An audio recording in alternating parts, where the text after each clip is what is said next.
ஆதிக் ரவிச்சந்திரன் இயக்கத்தில் அஜித் நடித்து உருவாகி வரும் படம்தான் குட் பேட் அக்லி. பொதுவாக அஜித் ஒரு படத்தை முடித்துவிட்டு தான் அடுத்த படம் பற்றி யோசிப்பார். ஆனால் வருட கணக்கில் விடாமுயற்சி இழுத்து கொண்டே போனதால இந்த படத்தில் நடிக்க ஒப்பந்தமானார் அஜித்குமார். எனவே விடாமுயற்சி மற்றும் குட் பேட் அக்லி 2 படங்களின் படப்பிடிப்புகளும் நடந்து வந்தது.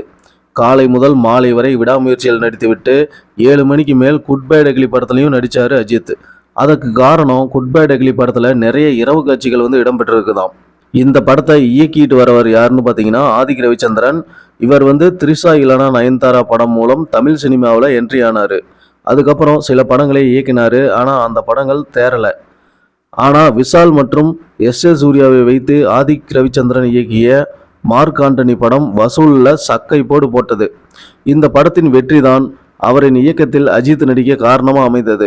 அதோடு மட்டும் இல்லாமல் நேர்கொண்ட பார்வை படத்தில் ஒரு முக்கிய வேடத்தில் நடித்த போது ஆதிக்கிற்கும் அஜித்துக்கும் நல்ல பழக்கம் ஏற்பட்டது. விடாமுயற்சி படத்தில் நடித்து கொண்டிருக்கும் போது ஆதிக் சொன்ன கதை பிடித்து போக நடிக்க சம்மதித்தார் அஜித். இப்போது விடாமுயற்சி படத்தில் ஒரு பாடல் மட்டும்தான் பெண்டிங் இருக்குது. குட் பேட் அக்லி படத்தின் படப்பிடிப்பு வேகமாக நடந்துட்டு வருது. சமீபத்தில் வெனிஸ் நகருக்கு படக்குழு பறந்திருக்கிறது. இந்த படத்தில் தெலுங்கு நடிகர் சுனில் முக்கிய கதாபாத்திரத்தில் நடிச்சிட்டு வராரு. இவர் ஏற்கனவே ஜெயிலர் படத்துலையும் நடிச்சிருந்தார் அப்படிங்கிறது முக்கியமானது. இவரிடம் 1 மாதம் கால் சீட்டு வாங்கியிருக்கிறது படக்குழு.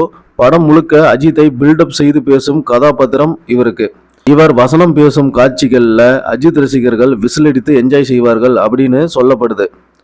அதோடு மட்டும் இல்லாமல் எப்படியும் அஜித் ப்ரொமோஷனுக்கு வரவே மாட்டார். அப்படிங்கிறதுனால தெலுங்கு பட ப்ரொமோஷனுக்கு சுனிலை பயன்படுத்த திட்டமிட்டிருக்கிறது படக்குழு. இந்த வீடியோ உங்களுக்கு பிடிச்சிருந்தா வீடியோவை லைக் பண்ணுங்கள், ஷேர் பண்ணுங்கள், கமெண்ட் பண்ணுங்கள். நீங்கள் டைஹார்டு தலை ஃபேனாக இருந்தால் இந்த வீடியோவை கண்டிப்பாக லைக் பண்ணுங்கள். நன்றி, வணக்கம்.